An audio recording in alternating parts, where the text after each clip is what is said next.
रामकृष्णारी. मी गजानन महाराज देठे. काल छत्रपती संभाजीनगरमध्ये जी घटना घडली, संगीताताई चांदगुडे, मुरलीधर चांदगुडे आणि त्यांचा मुलगा कुणाल चांदगुडे हे तिघेही जण एका घटनेमध्ये मृत्युमुखी पडले. आणि त्या घटनेनंतर सगळ्या महाराष्ट्रामध्ये, महाराष्ट्राच्या बाहेर या घटनेबद्दल वेगवेगळे समज, गैरसमज पसरवले जात आहेत. आणि तीनही मृतात्म्याबद्दल अपमानास्पद आणि चुकीचा विषय व्हायरल केला जात आहे. तर त्यांच्या ज्या ताई, जो मुलगा आणि ज्यांचे जावई गेले ते बाबा आपल्यासोबत आहेत.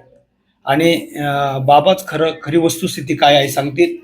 आणि तीच वस्तुस्थिती आपण खरी समजली पाहिजे. बाबा, नेमकं काय झालं होतं?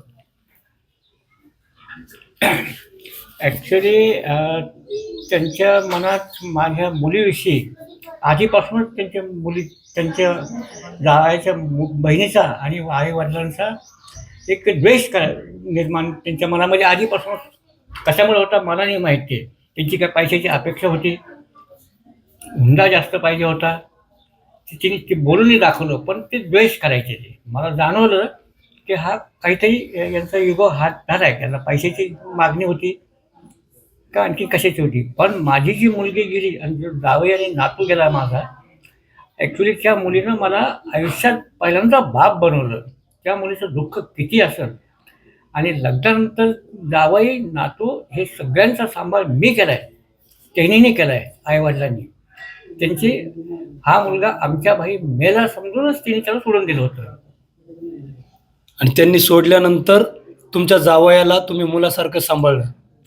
हां, आणि तो जावई मी ज्याला अक्षरशः माझा मोठा मुलगा समजून मी त्याचा सांभाळ केला. मी त्याचा सगळ्यात मोठा प्रश्न की कुणालनी हे जे काही कृत्य केलंय किंवा तिथं जाऊन उभा राहायला ते आयफोनच्या मागणीसाठी केलंय, अशा प्रकारची बातमी पसरते. याच्यावर खरं काय सांगाल तुम्ही? हे जे अफवा पसरतात, आयफोनचं त्याच्याकडं ऑलरेडी त्याच्या बापाने आणि आईने त्याला घेऊन दिलेला होता. त्याची आयफोनची अपेक्षाच नव्हती त्याची. त्याला फक्त हे 2-3 महिन्यापासून त्याचा बाप बी त्याच्या आत्याने त्यांच्यापासून दूर केला होता. तो त्यांना बापाला कलेक्ट करण्यासाठी त्याला फक्त तो तिथं उभा राहिला होता. त्याचा हट्ट नेमका काय होता? मोबाईल नव्हता, आई वडिलांनी एकत्र यावा असा हट्ट होता असं ऐकलंय. त्याचा आई वडिलांनी एकत्र यावं, माझा पप्पा माझ्याकडे यावा ही त्याची भावना होती, म्हणून तो तिथं थांबला होता. तो तुम्ही जे समाजामध्ये चुकीची बातमी पसरते, एक त्या ताईचे वडील म्हणून, त्या कुणालचे आजोबा म्हणून आणि मुरलीधर चांदोडे यांचे सासरे म्हणून नेमका समाजामध्ये काय संदेश द्याल, काय विनंती कराल? हे समाजाला माझी एकच विनंती आहे की व चुकीचे तुम्ही हे संदेश पसरू नका, अफवावर विश्वास ठेवू नका. ज्या संगीताताई आणि त्यांचा मुलगा, त्यांचे मालक या घटनेमध्ये गेले, संगीताताईंची छोटी बहीण आपल्यासोबत आहे. ताई, नेमकं काय सांगाल आपण समाज बांधवाला? समाजामध्ये चुकीच्या पद्धतीने मेसेज जातोय. कुणाल अत्यंत शैक्षणिक गुणवत्तेने परिपूर्ण असणारा मुलगा एका मोबाईलच्या हट्टापायी तो असं करेल, अशा प्रकारचा चुकीची माहिती पसरवली जाते. तुम्ही काय त्याला सांगाल? मला ही गोष्ट अजिबात मान्य नाहीये की त्याच्याबद्दल हे सगळं ऐकायला भेटतंय. कारण की बाकी ह्या गोष्टीमध्ये काय होतंय काय नाही हे सगळं आम्हाला जास्त माहिती आहे की काय चाललं होतं त्याच्या डोक्यामध्ये, त्याला कशाचा त्रास होता. तो टेन्शन मध्ये होता कारण की त्याचे पप्पा त्याच्याजवळ या 2-3 महिन्यामध्ये राहत नव्हते. 2-3 महिने झालेत. आपले वडील आपल्यापासून लांब कसे. तो आज 18 वर्षाचा आहे. 18 वर्षापासून ही लोक संभाजीनगरमध्ये राहतात. 18 वर्षापासून हे लोक कधीच वेगळे झालेले नाहीयेत. आणि एकदमच त्या 2.5-3 महिन्यात त्यांचे पप्पा त्यांच्यापासून लांब राहायला लागले. त्या गोष्टीचा त्रास व्हायला लागला होता. त्या गोष्टीमध्ये त्यांनी त्याच्या पप्पाला जाब विचारला की बाबा, पप्पा तुम्हाला आमच्याकडे राहायचंय की नाही राहायचंय, तुम्हाला मी लागतो की नाही लागतो. जसं आज आपण मोठे लोक आजही आपण आपल्या आई वडिलांना भांडतो, त्या पद्धतीने त्याच्या पप्पांना विचारणा केली असतात तर त्याचे पप्पा रागाचे परत बोलले असतील बाबा त्याला की नाही बाबा, नाही लागत तू, आम्हाला आमचे आई वडीलच लागतात. तर त्या गोष्टीचं तो त्याने टेन्शन घेतलेलं होतं. त्या हट्टापायी तो डोंगरावर चढला. त्याला वाटलं की माझे पप्पा येतील माझ्या जवळ. पण या सगळ्या गोष्टींच्या, मोबाईल हवाय, अजून काय हवंय, म्हणजे त्याला त्याची एवढी बदनामी केली. जो नाही येतो तसा. ह्या गोष्टी नका पसरवू. ह्या गोष्टींचा आम्हाला खूप त्रास होतोय. माझी आई त्या परिस्थितीमध्ये नाहीये की ती कुठल्या गोष्टी बोलेल म्हणून. आज जर हे सगळं आम्ही मेसेज बघतोय सगळ्या गोष्टीवर, तर त्या सगळ्या गोष्टीचा सगळ्यांना त्रास होतोय की हे सगळं काय होतंय बाबा.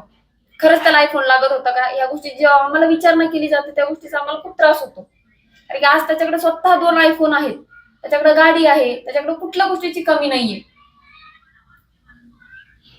खरंच तुम्ही दुःखामध्ये असताना एखाद्याच्या असं दुःखामध्ये संकटात असताना एखाद्या मृत आत्म्याबद्दल चुकीचा गैरसमज पसरवणं मला वाटतं याच्यासारखी नीच गोष्ट कोणती नाही.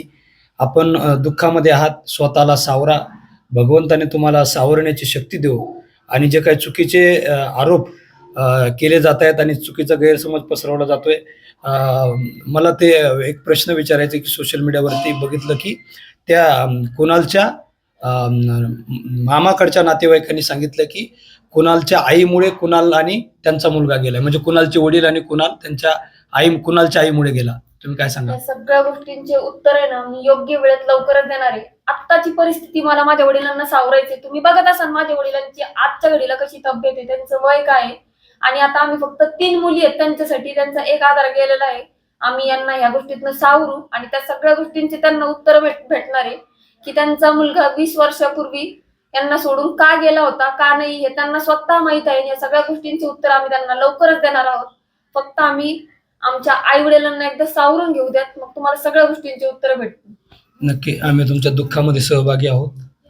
भगवंतांनी त्या 3ही मृतात्म्यांना आपल्या चरणाजवळ जागा द्यावी ही भगवंताच्या चरणी प्रार्थना करतो.